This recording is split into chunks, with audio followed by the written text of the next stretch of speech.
우리 해군의 항공모함이 우리 바다를 누비며 물샐 틈 없는 해상 방어력을 보여줄 날이 그리 머지 않았다.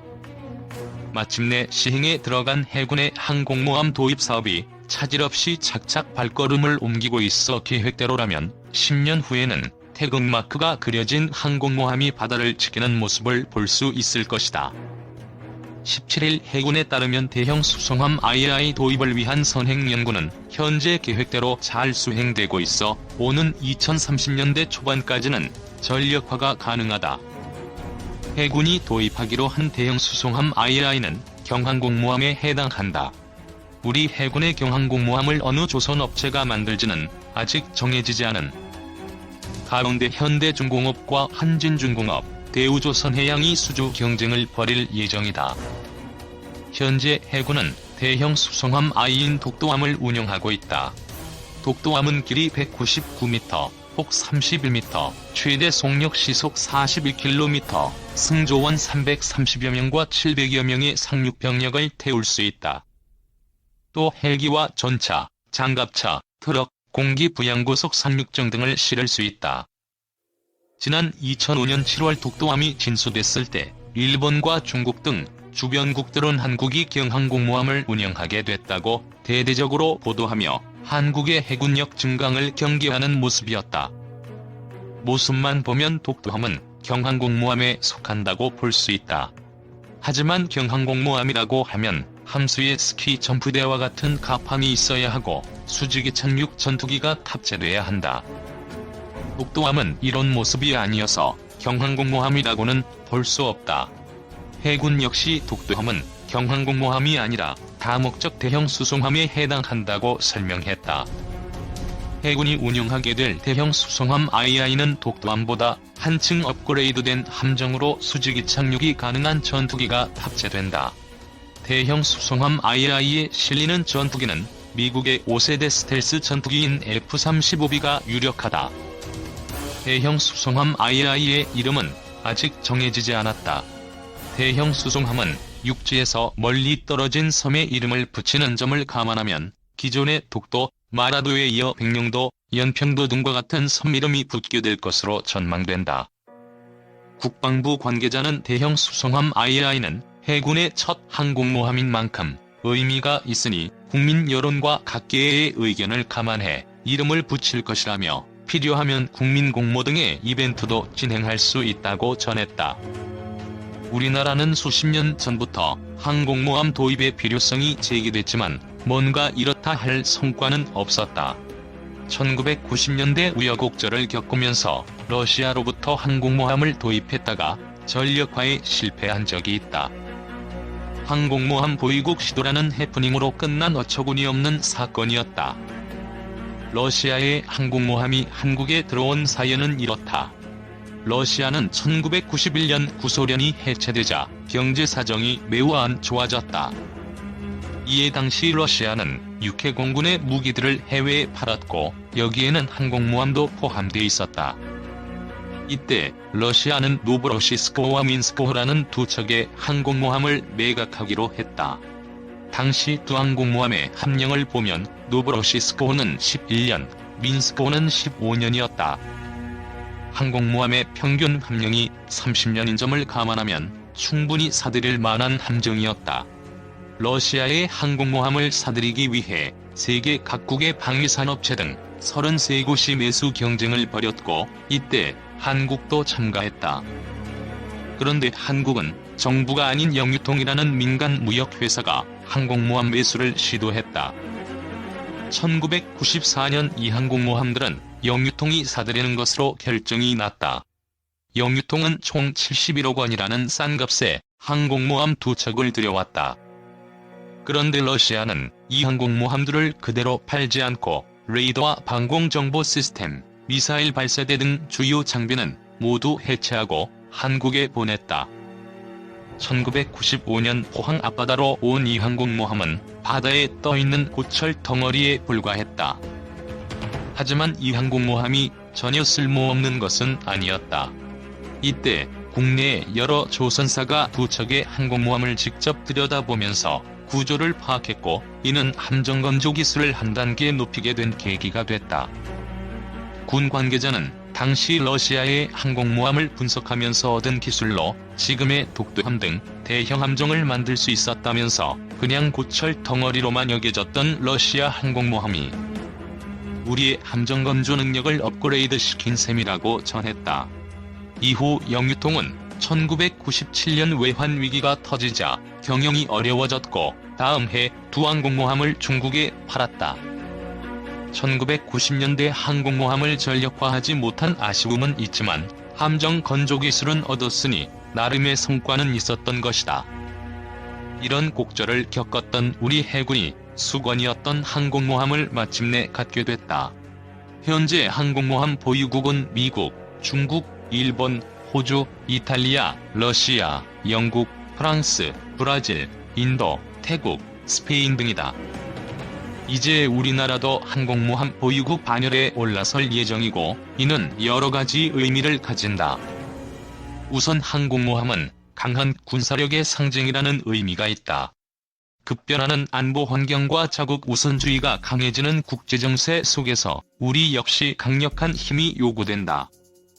특히 영토의 3면이 바다인 우리나라는 해양 의존도가 높아 해양강국, 대양해군을 비전으로 하는 만큼 바다를 통해 국력을 키우는 게 중요하다. 항공모함 운영은 주변국 간 해양 분쟁을 적극적으로 억제, 방해하고 해양 주권 의지를 보여주는 의미도 있다. 우리나라 주변 가운데 북한을 제외하고 일본, 러시아, 중국은 모두 항공모함을 보유하고 있다. 우리 해역은 중국 등 주변국들로부터 도발 상황이 자주 발생하는 실정에서 항공모함을 통해 해양 주권 수호 의지를 강력하게 전달하는 효과가 있다. 항공모함은 해상은 물론 지상과 공중 등 모든 영역에서 작전이 가능한 움직이는 다목적 군사기지이다. 상륙군과 장비, 물자를 수송하고 해상기동 부대를 지휘 통제하며 원거리 항공 전력을 갖게 하는 게 항공모함이다. 군사적 위협뿐 아니라 비군사적 위협으로부터도 국민을 보호할 수 있는 수단 가운데 하나가 항공모함이다.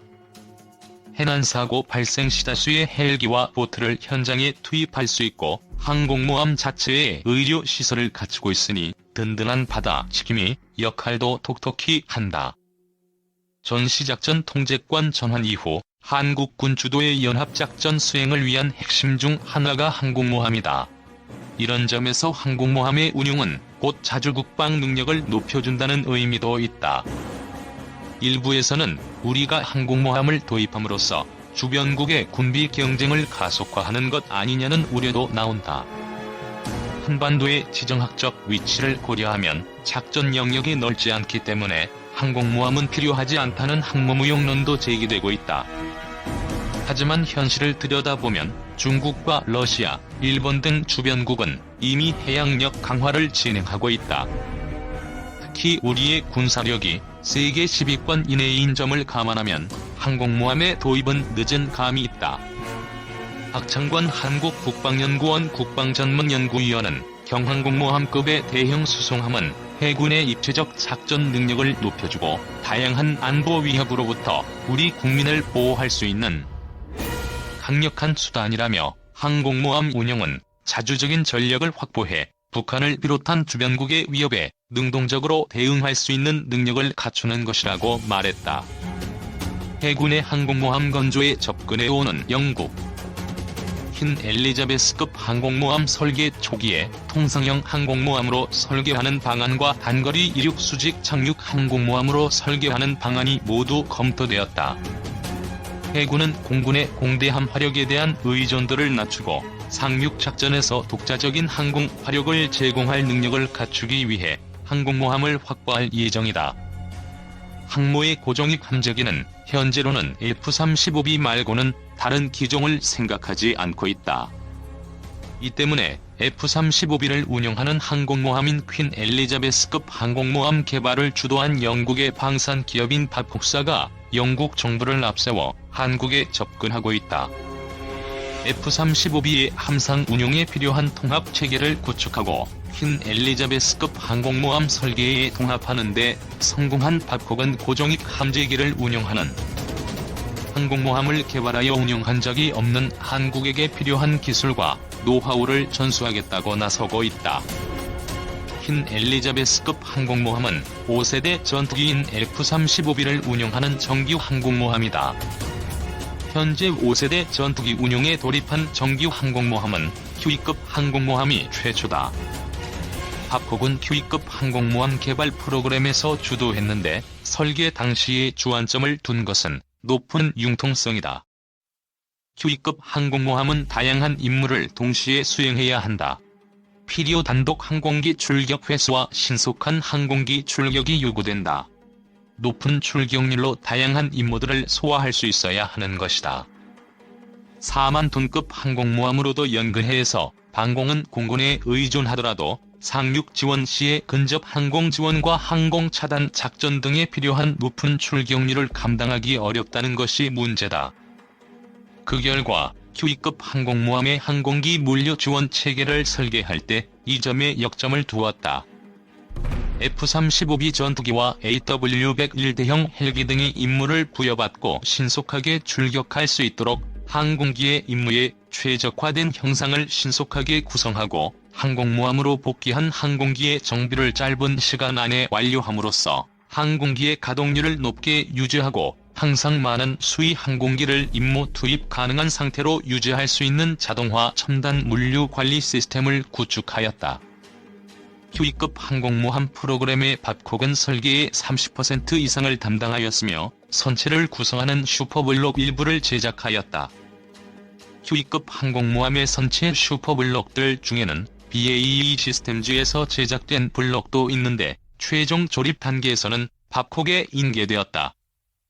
밥콕은 BAE 시스템즈, 텔레스 등과 컨소시엄을 구성하여 QE급 항공모함 프로그램을 진행하였으며 밥콕의 계열사인 프레이저 니쉬가 함정과 항공기의 통합 설계와 분석으로 CFD를 사용하여 F-35B의 F-135 엔진과 리프트 팬의 블래스트 유동을 해서 항공모함 갑판에 미치는 영향을 해석하고 이를 바탕으로 F-35B의 이륙과 착륙 과정에서 갑판에 미치는 스트레스 경감 방안 개발 등을 시행하였다.